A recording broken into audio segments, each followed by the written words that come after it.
So tell us a bit more about your interest in the interaction between humans and ecology, or your current work. Mm.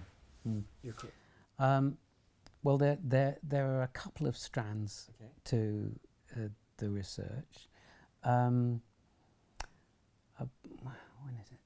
Six years ago, I was involved in co-editing the first ever book on Ethno-Ornithology, which is about birds and human culture. So it's anthropology and ornithology brought together.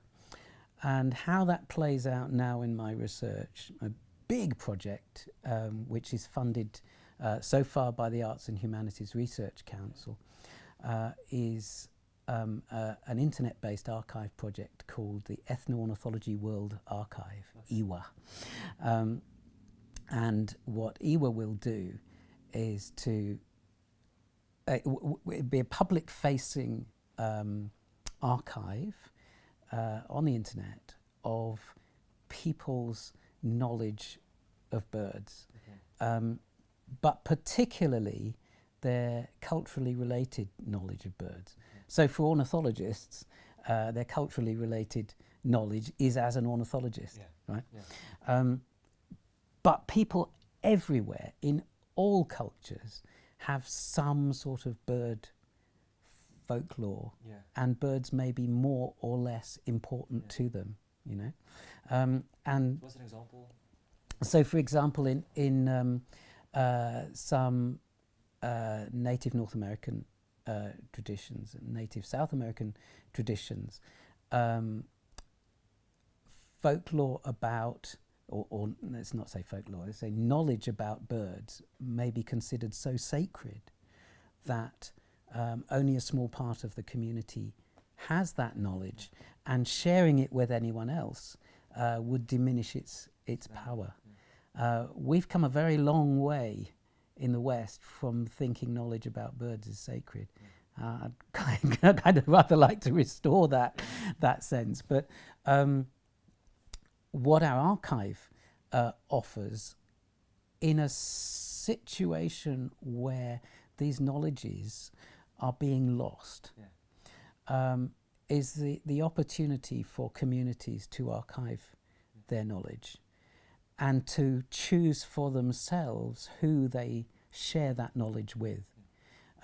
So they can restrict it to their own community, actually to just one part of their own community, or to a larger audience, or the whole world, the internet.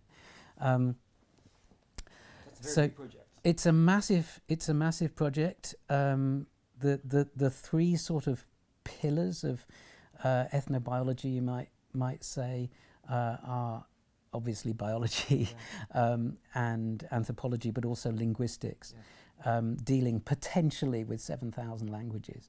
And the archive is not something that can be run just from Oxford. And so the current stage of the project is developing a curator network around the world of people in those communities, who can help to curate the knowledge that's in there. And so it sounds like this field of ethno-ornithology is just starting up. It's pretty new, really, in the last 10 years. I mean, obviously it's existed, maybe in some ways more in potential than in reality before that. There's ethno-ornithological work 50, 100 years ago, but the real impetus has come, I think, in the last 10 years in recognising the conservation significance of this. And so BirdLife International is a partner in the EWA project, which is really important. Now, how that plays out in our own cultures in the West is in terms of a loss of knowledge of natural history generally. So we're now, part of my work in zoology is teaching on the biology field course, which takes about 100 undergraduates on a field course to learn hands-on ecology each year. And my research with that field course over the last 3 years has shown that actually only about 40% of first-year biologists at Oxford, so they're nearly a year in. Yeah. It's in May of their first year. Only 40% of them can name 5 British birds. And when I say can name 5 British birds, I'm not saying can identify 5. I'm saying just give me the names of 5 birds off the top of your head. Yeah. You know, 60% of them cannot do that, and that's even at the level of saying pigeon, gull, duck, sparrow, right? Yeah. Not even at species level. And that is a wake-up call for me. What I say to my colleagues in zoology is, do you know, when you give a lecture about the ecology of the great tit, half your audience don't know that's a bird. Yeah. You know, and that is a shocking change that's happened in my lifetime. It's not an indictment of Oxford, it's not an indictment of schools, but it's a recognition of what's happened in Western society. 10 years ago, man Richard Louv wrote a book called Last Child in the Woods about this loss of connection with nature. And there are many drivers of that socially.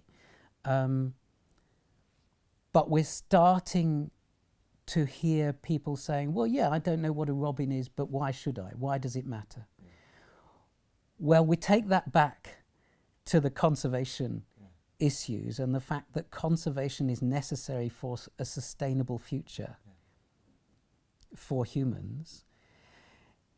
If the next generation don't care because they don't know,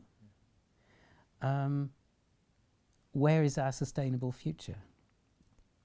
So the EWA project, one of the outcomes of this, whether this is a goal, it's a sort of personal goal, but I know it will happen, is to actually make the world aware that, you know, the majority of people on this planet love birds.